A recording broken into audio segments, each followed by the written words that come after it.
Have you ever caught yourself wincing when someone like me, a non-native English speaker, dares to lecture you about America's reading problem?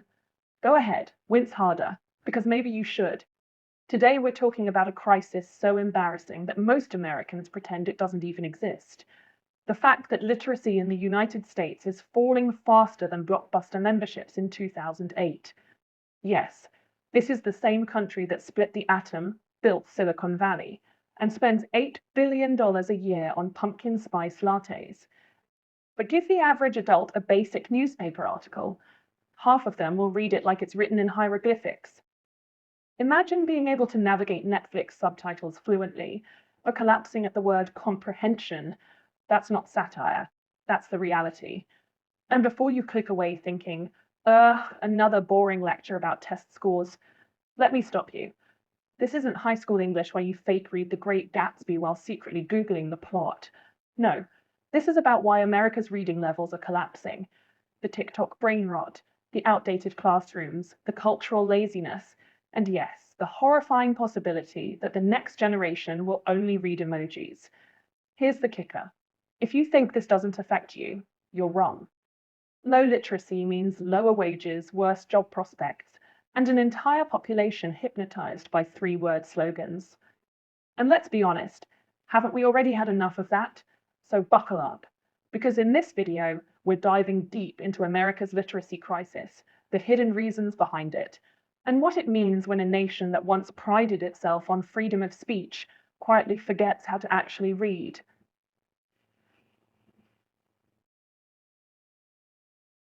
Let's rip the band-aid off right now. America is becoming a nation of functional illiterates. And no, that's not me being dramatic. That's the cold, hard truth backed by NAEP and PISA scores that read like a slow-motion train wreck. Every few years, the numbers drop lower, and still, people shrug it off like, well, at least my kid can use an iPad. Congratulations, Karen. Your child can scroll TikTok at the speed of light, but can't read the instructions on a bottle of Tylenol. This isn't just about kids either. Adults are sinking too. Millions of Americans can't read above a middle school level. That means they're struggling with job applications, medical forms, and yes, even the fine print on those buy now, pay later scams they fall for.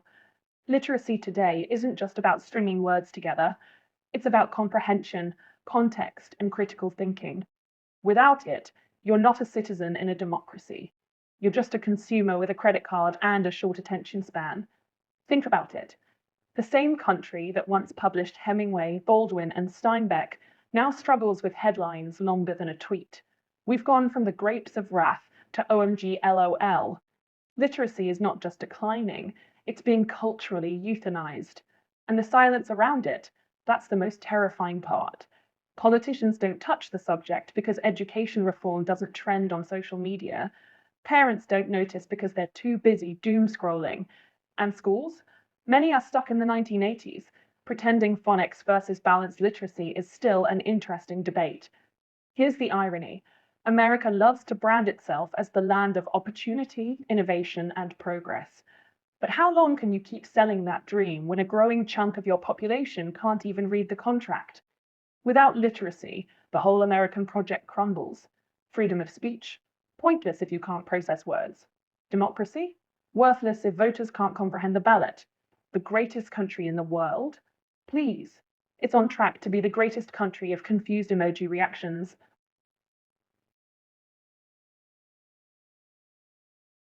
If chapter 1 sounded bleak, buckle up. Because the real villain in America's literacy collapse isn't just bad schools. It's the glowing rectangle in your pocket. Yes, I'm talking about the phone you're probably holding right now instead of a book.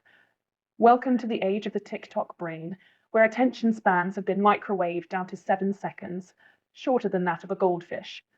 Congratulations, evolution. Let's be honest, reading a book doesn't stand a chance against a never-ending scroll of cats dancing, influencers oversharing, and political hot takes boiled down into 12 seconds of outrage. Why wrestle with complex sentences when you can double tap a meme? Why read a novel when you can binge 3 hours of YouTube storytime drama and still learn absolutely nothing? And here's the kicker. It's not just kids. Parents are addicted too. Families that once might have gathered for story time now gather around separate screens, each member staring into their own little algorithm driven dopamine slot machine. Mum's on Instagram, dad's on YouTube Shorts, the kids are on TikTok, and nobody can spell comprehension without autocorrect. This isn't just a generational problem, it's a cultural epidemic. The myth that reading is boring has become gospel truth for millions. Why? Because reading demands something Americans are rapidly losing: patience. You can't skim Shakespeare the way you skim your notifications. Books demand focus, imagination, and delayed gratification. But in a culture obsessed with instant rewards, reading feels like punishment. Why read when I can watch the movie, they say? Except the movie usually cuts out 90% of the meaning. But hey, at least it comes with explosions. And here's where it gets terrifying. This digital distraction isn't just lowering literacy, it's rewiring brains. Kids raised on screens are struggling not just to read, but to think in linear, sustained ways. They consume information like fast food, quick, greasy, and immediately forgotten. And then we wonder why conspiracy theories and three-word slogans spread like wildfire. If your brain can't hold on to an argument longer than 15 seconds, propaganda wins every time. So yes, America's literacy crisis is a dumpster fire, but the gasoline, that's your screen time. And as long as reading competes with TikTok dances and AI-generated content sludge, books will keep losing.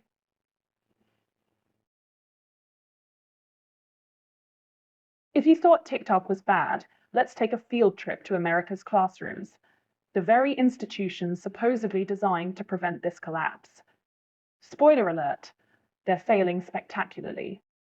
The average American school looks less like a center of learning and more like a museum exhibit, where teachers cling to outdated methods like relics in a glass case. Here's the dirty secret. America has been arguing about how to teach reading for decades. Phonics versus balanced literacy, sound it out or guess from context. The debate has dragged on so long, it's practically a Netflix series at this point. Meanwhile, kids graduate high school unable to read the terms and conditions they blindly accept online.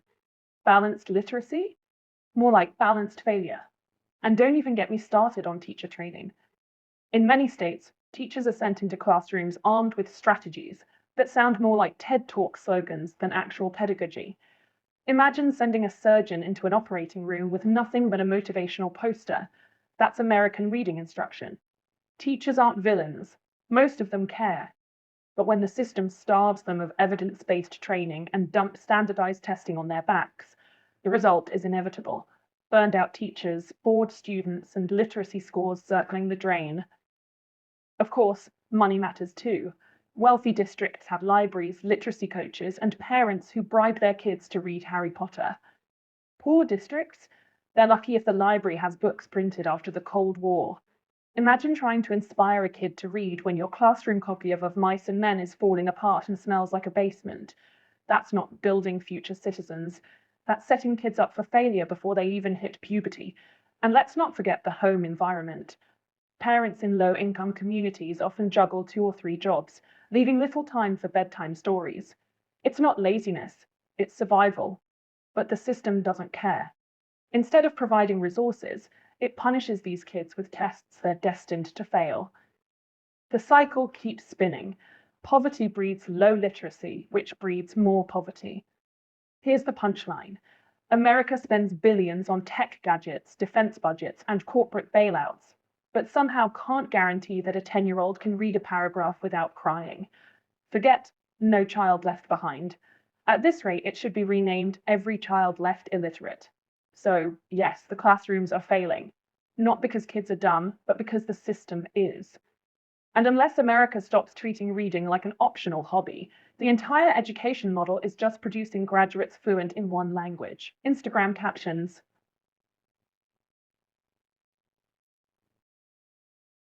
Here's the ugly truth nobody likes to say out loud. Most Americans don't just read poorly, they think with the vocabulary of middle schoolers. Not bright kids writing essays, but TikTok comment sections. Short words, shallow thoughts. When language shrinks, ideas shrink, and the nation's capacity to think shrinks with them. Language is thought. If your world is only 800 words wide, your arguments collapse into slogans. Woke, snowflake, fake news. These aren't debates. They're grunts with punctuation.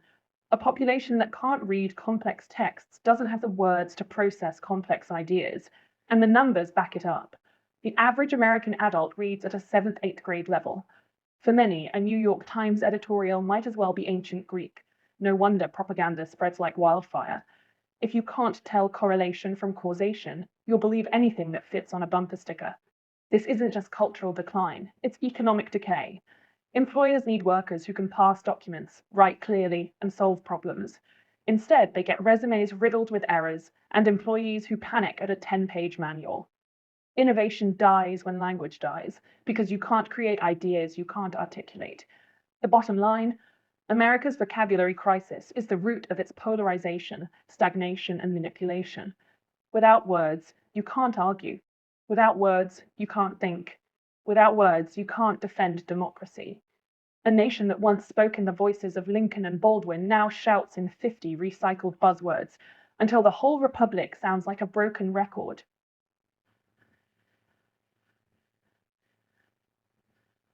Let's stop arguing vibes and talk words. Not scores, not feelings, words. Reading isn't magic, it's math. If you don't know enough, you don't understand. Period. Here's the reality. In the latest international survey, 28% of US adults landed at the lowest literacy band, level 1. That means they can handle short, simple texts when the answer is basically highlighted. Below that, it's very short, very simple sentences. This share has risen since 2017. That's not a headwind, that's a hole in the hull. And the pipeline is leaking too. Scores for 13-year-olds have dropped again, erasing decades of gains. Translation: the next workforce is arriving with smaller vocabularies and weaker reading stamina. The science is clear.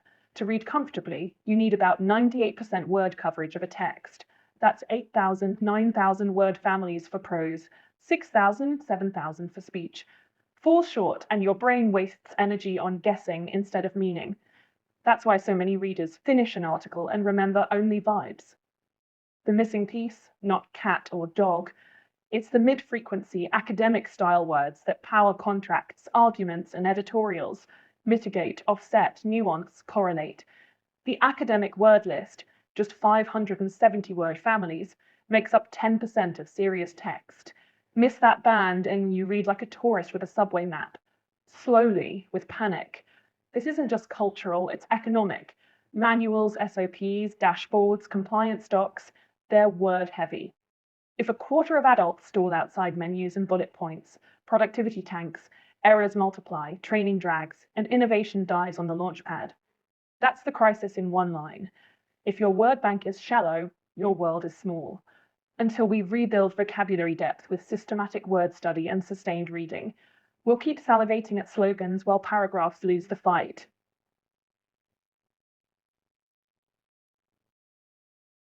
So here we are, after decades of TikTok brains, failing classrooms, and shrinking vocabularies. America stands as the world's first superpower that can't read the fine print on its own decline.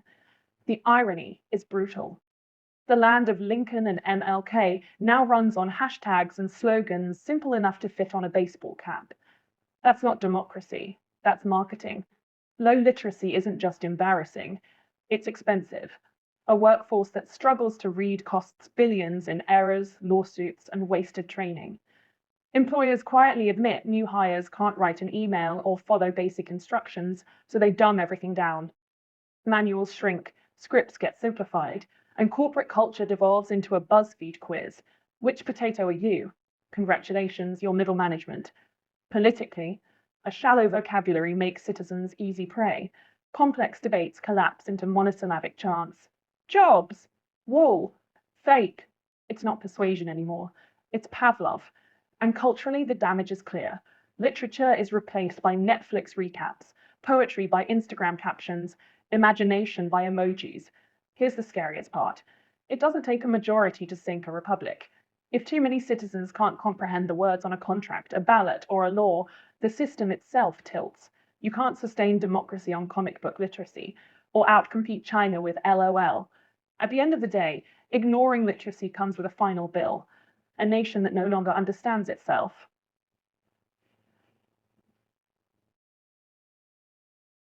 So here's where we land. America isn't just struggling with literacy, it's sprinting backwards with Olympic dedication. The average adult can decode a meme but not a newspaper. Politicians chant slogans because voters can't process sentences. Corporations simplify documents until workplaces sound like kindergarten. And kids? They inherit vocabularies so thin you could write them on the back of a Starbucks receipt. This is more than embarrassing, it's existential. A democracy can't survive on emoji level literacy. A superpower can't out innovate the world when its citizens stumble over 3-syllable words. And a culture that once produced Whitman, Baldwin, and Toni Morrison now outsources imagination to Netflix trailers. If that doesn't make you cringe, it should. But here's the uncomfortable twist. This isn't someone else's problem. It's yours. If you tuned out halfway through this video, congratulations. You just proved the point. If you're still here, you already know. Literacy isn't just a skill. It's survival. It's the firewall between a free society and a manipulated one, between an innovative economy and a collapsing one, between genuine culture and empty noise. So maybe the real question is this.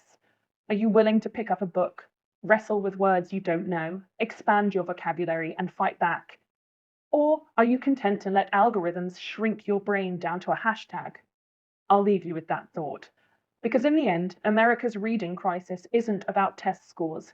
It's about whether a nation famous for freedom of speech will still have the words to defend it. And if you want more brutal honesty about the issues no one dares to discuss, you know what to do. Hit subscribe, share this with a friend, and for heaven's sake, read something longer than a tweet tonight.